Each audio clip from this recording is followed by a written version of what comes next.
The fluorescent lights of the open-plan office hummed a monotonous, soul-crushing tune.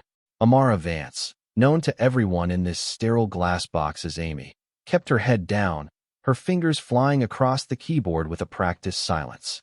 She was just an intern, a ghost in the corporate machine, another face in the sea of temporary workers who fetched coffee and collated reports no one would ever read.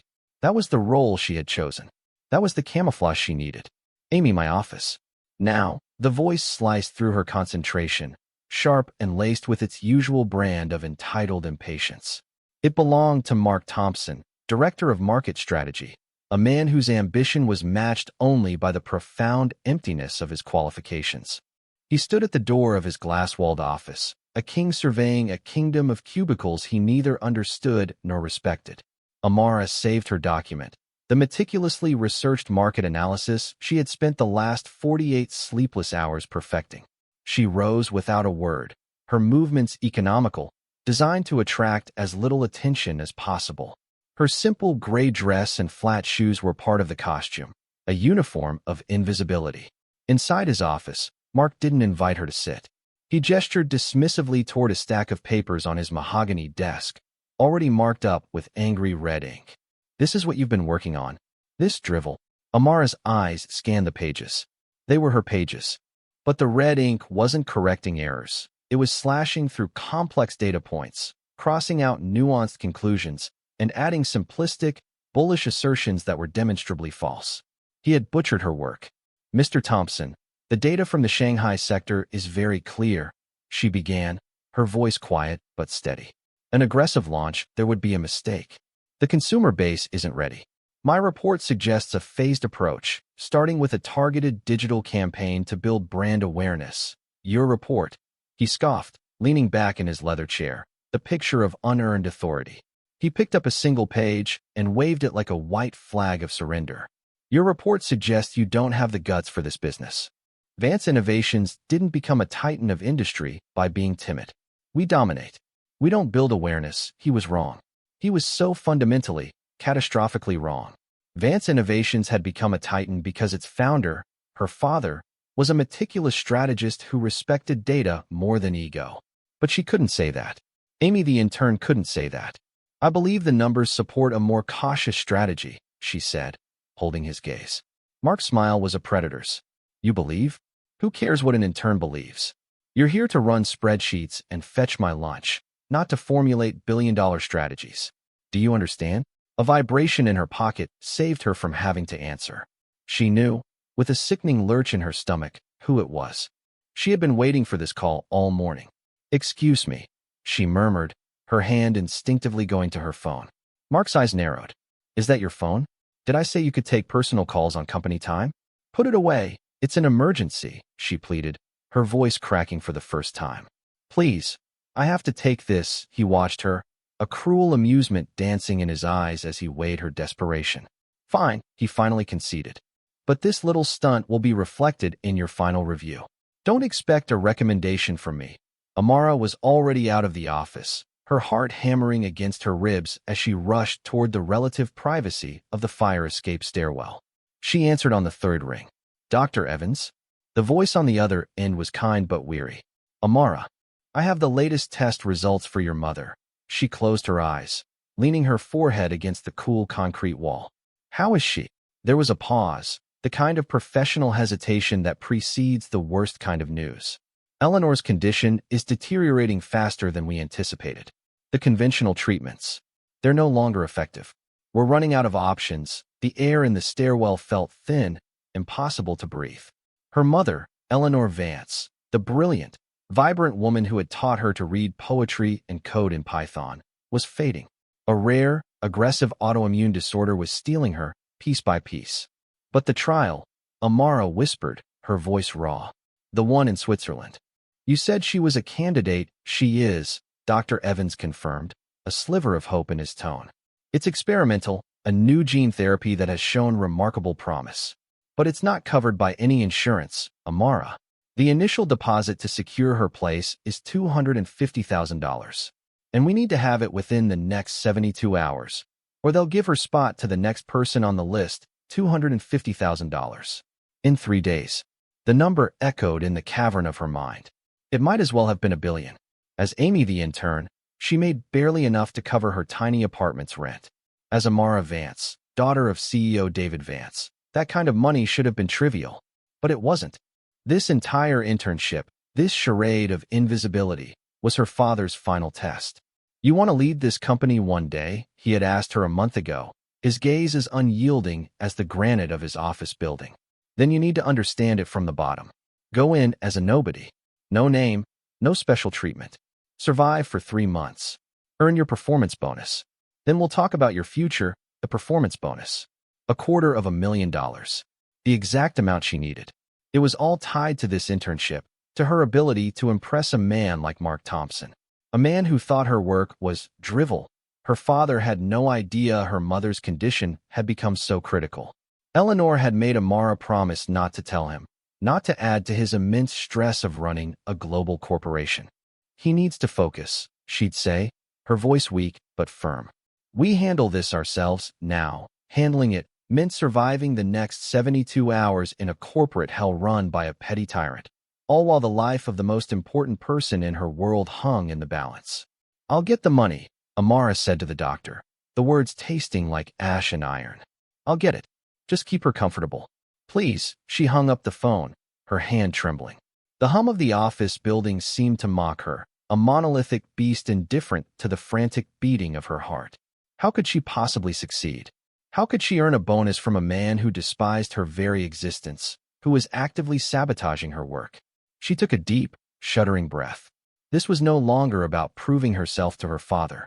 This was no longer about a career or a title. This was about her mother. And for Eleanor, she would do anything.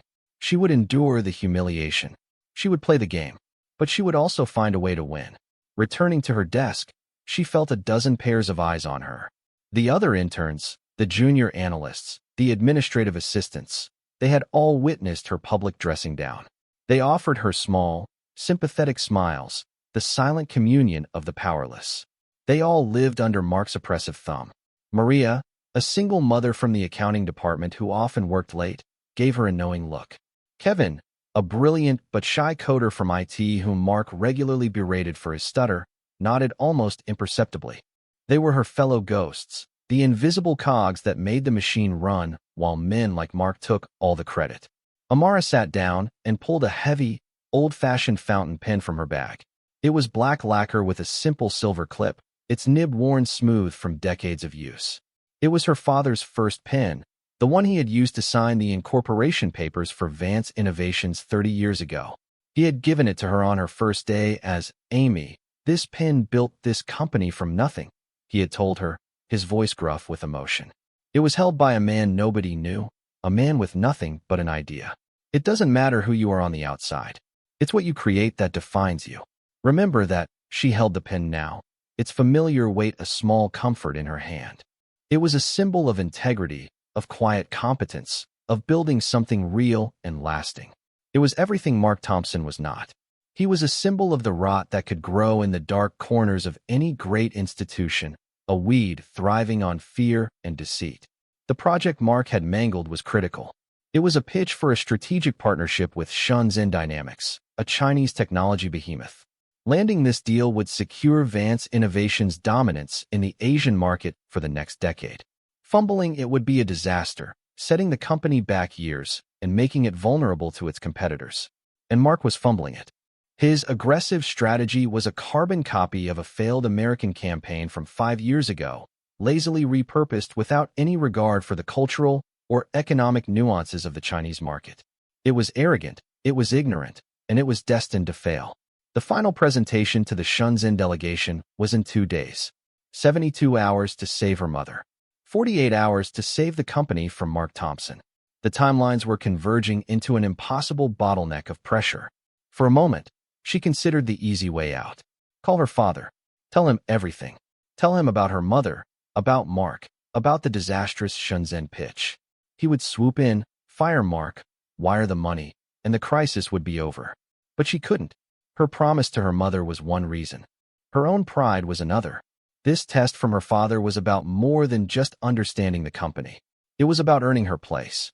If she ran to him at the first sign of trouble, She would prove that she didn't deserve to lead. She would forever be the CEO's daughter who needed daddy to fight her battles. No, she had to do this herself. Amy the intern had to fix this. That night, Amara didn't go home. Fueled by stale coffee and sheer desperation, she stayed at her desk, the lone occupant of the cavernous office floor. Under the dim glow of her monitor, she began to work. She couldn't submit another report under her own name. Mark would just shred it or steal it. She needed a different approach. She began by creating a new, anonymous email account. From there, she compiled a dossier. It was a masterclass in corporate strategy. She tore down Mark's flawed plan, piece by piece, using the company's own internal data to prove how his approach would alienate the very consumers they were trying to attract. She highlighted revenue projection fallacies, logistical impossibilities, and cultural missteps that ranged from embarrassing to outright offensive. Then, she built a new strategy from the ground up. It was the one she had originally proposed, but now it was fortified with overwhelming evidence. She embedded sales data from Shenzhen Dynamics' main competitors. She included psychographic profiles of the target demographic. She even drafted mock-ups of the phased digital campaign, writing sample ad copy in both English and flawless, idiomatic Mandarin. Her 4 years at Wharton, followed by a master's in international relations with a focus on East Asia, were finally being put to use. It was nearly 4 a.m. when she finished. The document was a work of art, a perfect, undeniable roadmap to success. But how to get it to the right people without revealing herself? Sending it to her father or the board would expose her. She had to work through the broken system. She had to get it to Mark. She attached the 50-page file to an email. The subject line was simple: Shenzhen Dynamics. An alternative perspective. She sent it from the anonymous account to Mark's work email. She didn't write a single word in the body of the email. The work had to speak for itself. Exhausted but wired, she packed her bag and slipped out of the building, the first hints of dawn streaking the sky. She had planted a seed in the dark. Now she had to wait and see if it would bear fruit or be choked by the weeds.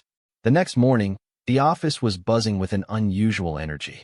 Mark Thompson strode through the cubicle farm with a swagger she had never seen before.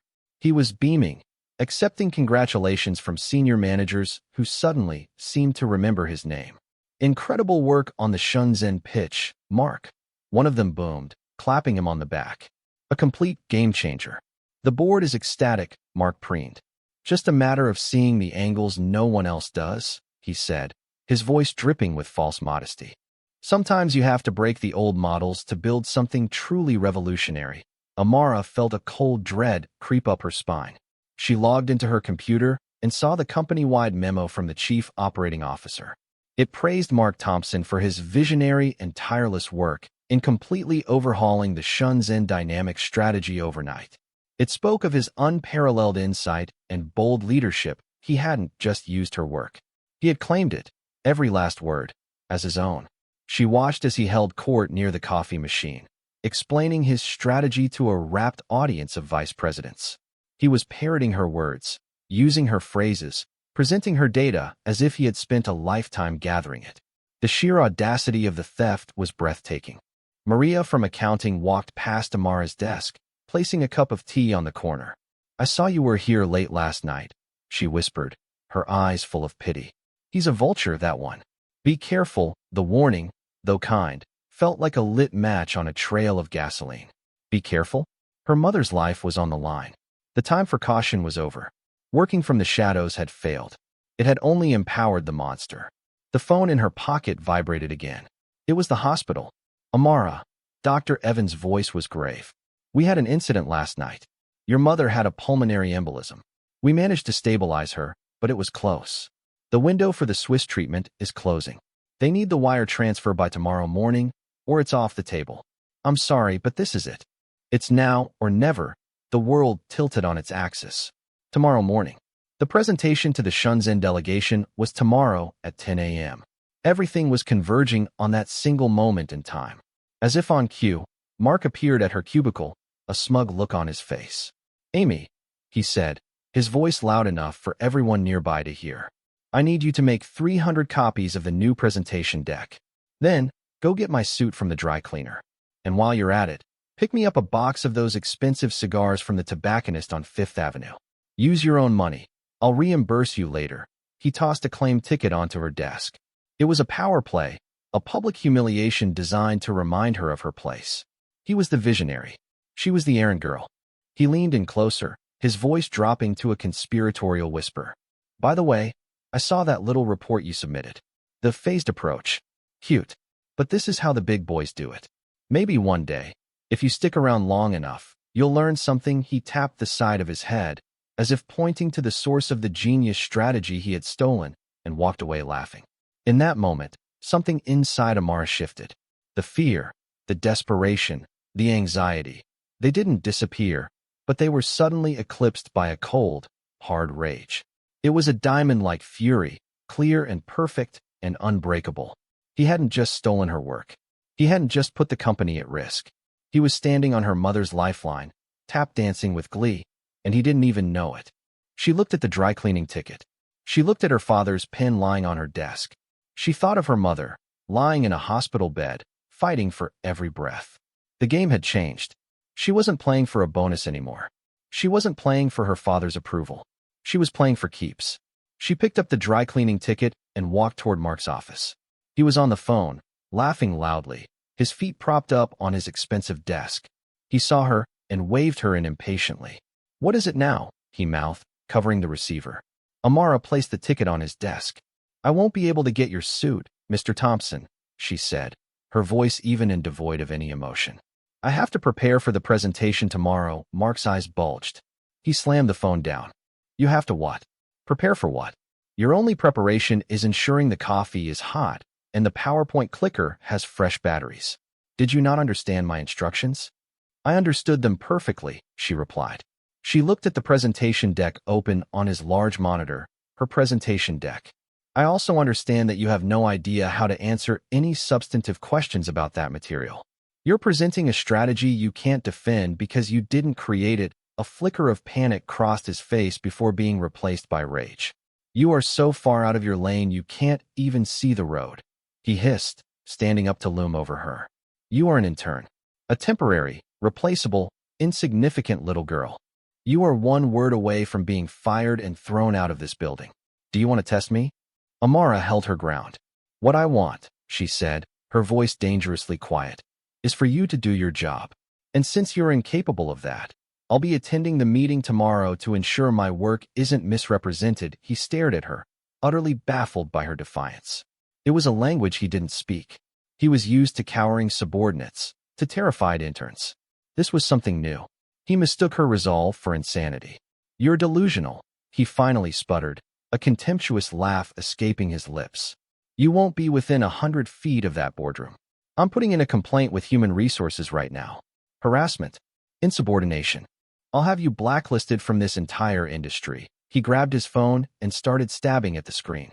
As he did, his elbow knocked a cup of coffee, sending a brown wave across his desk. It washed over his keyboard, his papers, and, to Amara's horror, over her father's pen, which she had foolishly left there. "Look what you made me do," he roared, grabbing a few napkins to mop up the mess. He picked up the pen, sticky with coffee and sugar. "What is this old piece of junk anyway?" He tossed it carelessly into his desk drawer and slammed it shut. "Now get out of my office before I call security." Amara stood frozen for a second. The pen. He had taken her father's pen. The symbol of everything she was fighting for, now locked away in the desk of the man who represented everything she despised. It was the final violation. She turned and walked out of his office without another word. The silent war had just become a public one, and she knew, with absolute certainty, that tomorrow in that boardroom, only one of them would be left standing. The morning of the presentation arrived with the gray, steely tension of an impending storm. Amara dressed with purpose. The meek intern's costume was gone. In its place was a sharply tailored navy blue suit, a silk blouse, and low heels that clicked with authority on the polished marble floors of the executive wing. She wore her hair pulled back in a severe, professional chignon. The transformation was so complete that the security guard at the executive elevator did a double-take before letting her pass. She didn't go to her cubicle. She went straight to the main boardroom on the 50th floor. The room was a cathedral of corporate power, with a vast mahogany table and floor-to-ceiling windows offering a panoramic view of the city. At the head of the table, a team of technicians was setting up the presentation equipment. Mark was already there, pacing like a caged animal, dressed in his freshly dry-cleaned suit. He was rehearsing his lines under his breath, a sheen of sweat on his forehead. When he saw Amara walk in, he stopped dead. "What in God's name are you doing here?" he snarled, rushing over to intercept her. "I told you you're fired. Security should be on their way to escort you out." "Your HR complaint seems to have been misplaced," Amara said calmly, taking a seat at the far end of the long table. "I'm here as an observer." "An observer? I am the director. I decide who observes my presentations," he fumed, his face turning a blotchy red. "Get out. Now." Just then, the doors swished open, and the delegation from Shenzhen Dynamics entered. They were led by a man in his late 60s, with a serene face and eyes that missed nothing. This was Mr. Chun, the legendary chairman of the company, a man known for his shrewdness and his deep respect for tradition and competence. Following him was a team of younger, sharp-suited executives, and bringing up the rear, almost blending into the background, was her father. David Vance gave no sign of recognition. His face was a mask of neutral observation. He was here to watch the show, to see if his faith, or his test, was justified. He took a seat against the wall, away from the main table, an observer just like her. Mark, seeing the arrivals, was forced to abandon his tirade against Amara. He plastered a wide, artificial smile on his face and hurried to greet Mr. Chun, bowing slightly too low in a clumsy attempt at cultural deference. "Mr. Chun, an honor, a true honor. I am Mark Thompson, Director of Market Strategy. We are so thrilled to present our vision for a partnership today." Mr. Chun inclined his head slightly, his expression unreadable. He and his team took their seats. The room fell silent. The presentation was about to begin. Mark began, his voice a little too loud, a little too eager. He clicked through the first few slides, the ones filled with corporate platitudes and generic market data. He was a performer playing a role, reciting lines he had memorized but did not understand. Amara could see the slight disconnect in his eyes, the frantic effort to recall the words she had written. Her father watched, his face impassive. Did he recognize her work? Did he see the strategy she had poured her heart and soul into, being presented by this hollow charlatan? She couldn't tell. Mark was warming up now, gaining confidence as he moved into the core of the strategy. "As you can see," he declared, gesturing to a complex chart of projected user adoption rates, "our revolutionary phase digital campaign will achieve market saturation within 2 quarters, a feat our competitors have failed to accomplish in 5 years." He was halfway through the presentation when Mr. Chun held up a hand, a quiet gesture that immediately silenced the room. He turned to one of his aides and spoke in rapid, fluent Mandarin. The aide nodded.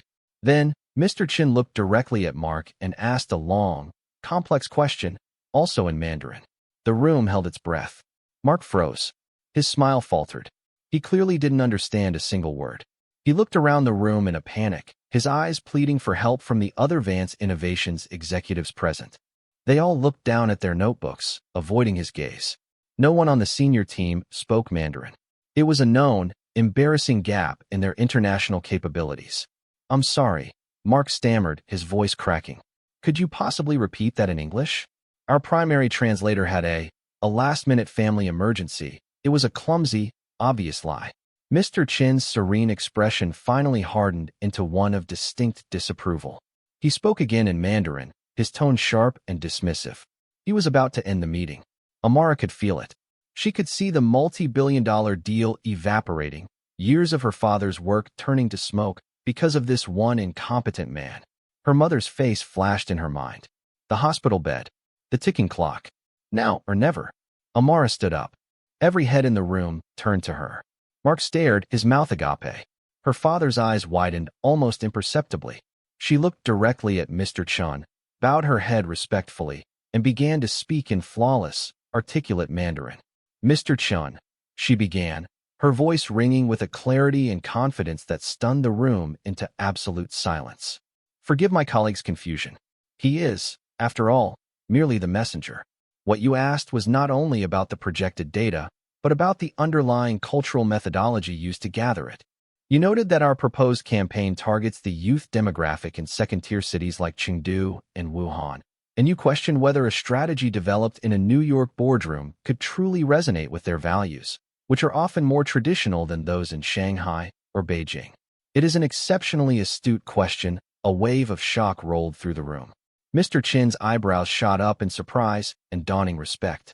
His team murmured amongst themselves, impressed. Mark Thompson looked as if he had been struck by lightning. His face had gone completely white. Amara continued in Mandarin, her tone now that of a peer, an expert. The answer is that the core data was not sourced from New York. It was sourced from on-the-ground social listening, analysis of local consumer forums, and in consultation with cultural experts from the Sichuan and Hubei provinces. The strategy is built on a foundation of deep respect for regional identity, not on a monolithic view of the Chinese market.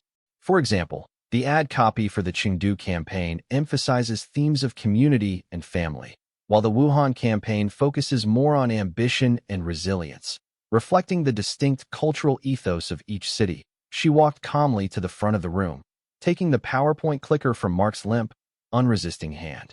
She clicked back 3 slides to a demographic map he had skipped over as unimportant. Switching to English for the benefit of the rest of the room, she addressed everyone. Mr. Thompson was presenting a strategy that he did not create and does not understand. That is why he could not answer Mr. Chen's question. This entire presentation, from the market analysis to the financial modeling to the Mandarin ad copy, was my work.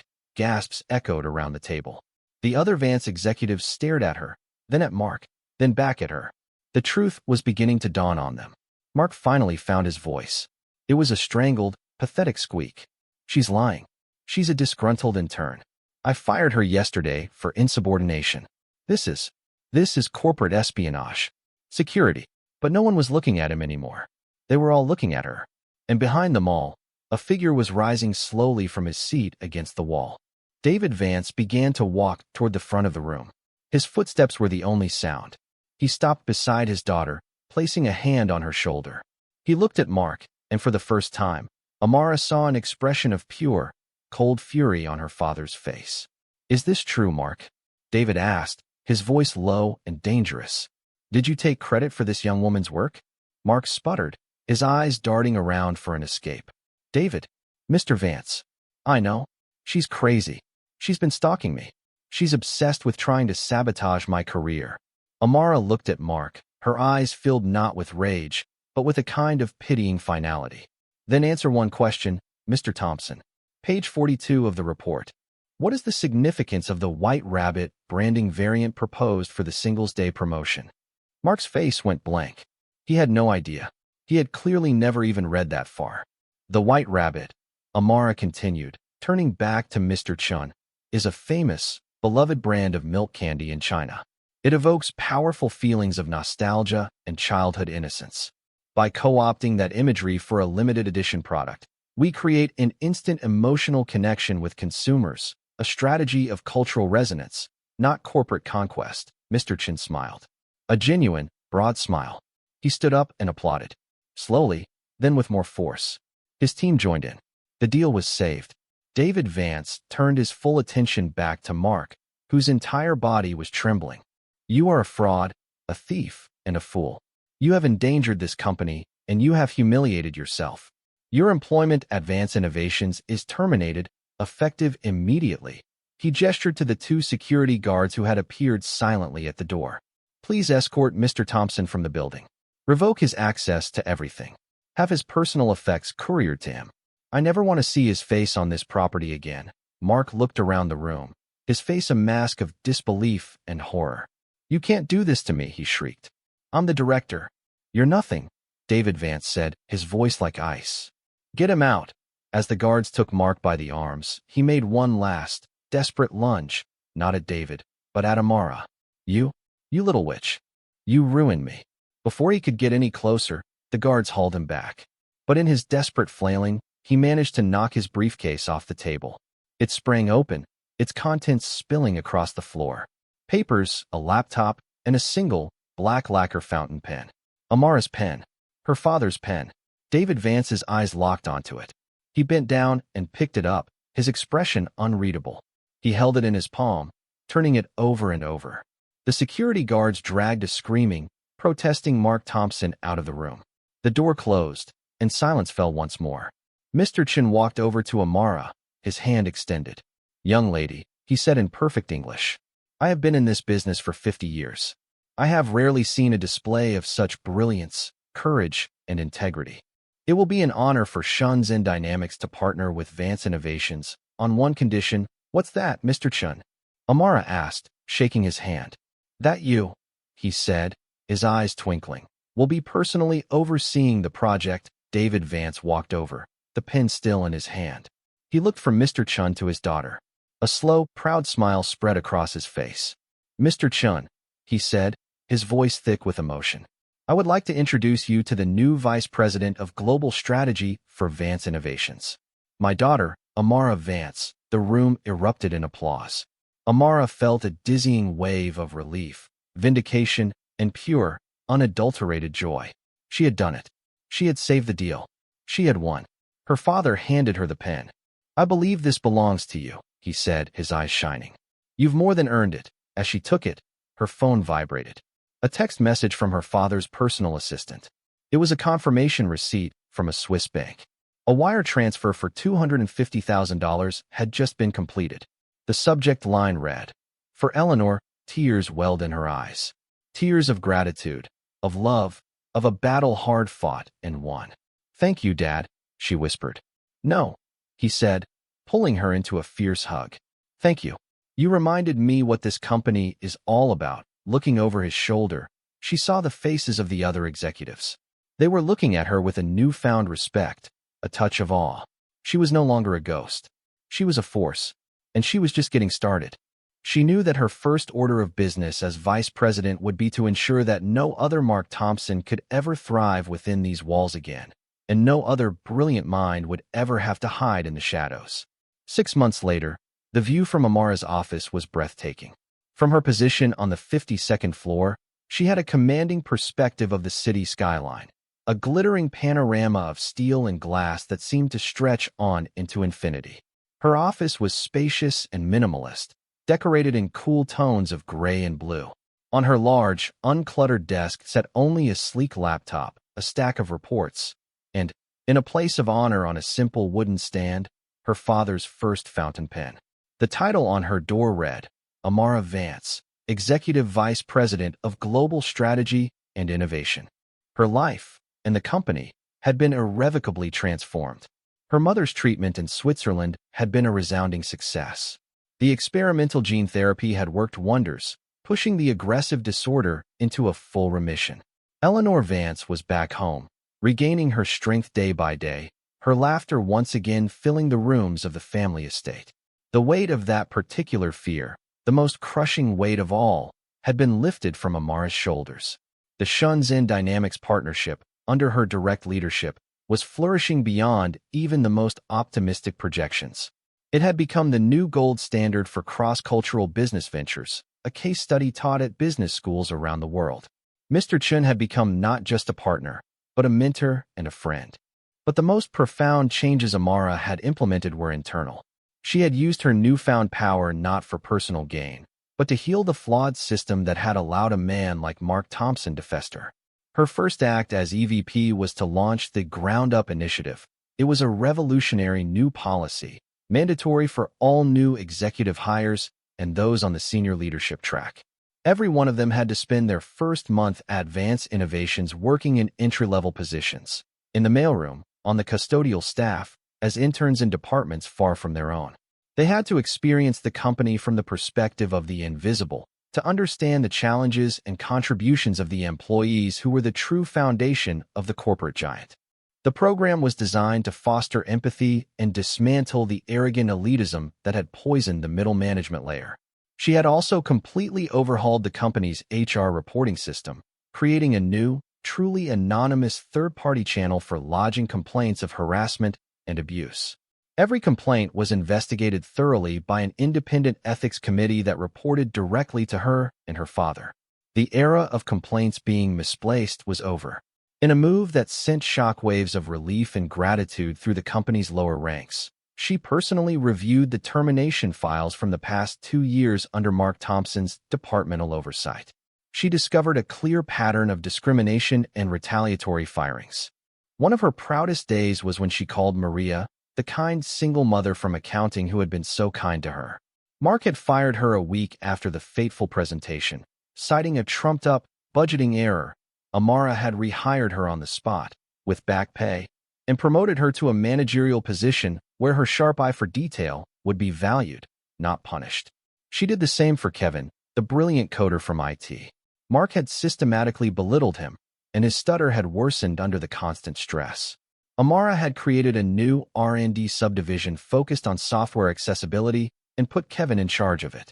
Freed from the daily torment, Kevin thrived. His stutter faded in the supportive environment, and his team was already developing groundbreaking new technologies. The culture at Vance Innovations began to shift. The fear that had permeated the lower levels was replaced by a sense of hope and empowerment. People started sharing ideas more freely, knowing that their contributions would be recognized, not stolen. Productivity and innovation soared. The ghosts were finally being seen. As for Mark Thompson, his downfall was as swift as it was absolute. News of his public humiliation and fraudulent behavior spread through the industry like wildfire. He was blacklisted, a pariah no reputable firm would touch. The expensive cigars and tailored suits were a distant memory. The last anyone had heard, he was working as a shift manager at a discount big-box store in a remote suburb. A former colleague had seen him there, berating a teenage stock boy over a misplaced pallet of laundry detergent. He was the same petty tyrant, but his kingdom had shrunk to the size of a single fluorescent-lit aisle. He was a cautionary tale, a name whispered in boardrooms to warn against the perils of arrogance and deceit. Amara stood and walked to her window, looking down at the bustling city below. She saw the endless stream of people on the sidewalks, each one with a story, a skill, a hidden potential. She thought of herself just 6 months ago, one of those anonymous faces in the crowd, a hidden gem disguised as an intern. Her father's test had been cruel, but it had been necessary. It had forged her in a crucible of injustice and desperation, and she had emerged stronger, wiser, and more determined than ever. She had learned that true power wasn't about a title or a corner office. It was about seeing the value in others, especially when no one else did. It was about using your voice not just to elevate yourself, but to lift up everyone around you. A soft knock came at her door. "Come in," she called. Her father, David Vance, walked in, a warm smile on his face. He looked more relaxed than she had seen him in years. The weight of the company was no longer solely on his shoulders. "Just came from the quarterly review," he said, holding up a report. "Profits are up 17%. Employee retention is at an all-time high. The ground-up initiative is a stunning success. You've done well, Amara, we've done well," she corrected him gently. He nodded, his eyes drifting to the pen on her desk. "You know," he said, his voice quiet and reflective, "when I started this company, all I had was an idea and that pen. I promised myself I would build a place where merit was the only thing that mattered. Somewhere along the way, as we got bigger, I lost sight of that. Weeds started to grow in the garden." He looked at her, his eyes full of a father's pride. "You didn't just save a deal, Amara. You pulled out the weeds. You saved the soul of this company." Amara picked up the pen, its weight a familiar, comforting presence in her hand. It was no longer just a symbol of her father's legacy. It was now a symbol of her own. It represented a promise to always see the unseen, to value the undervalued, and to ensure that the halls of Vance Innovations would forever be a place where potential, no matter how hidden, could finally be unleashed.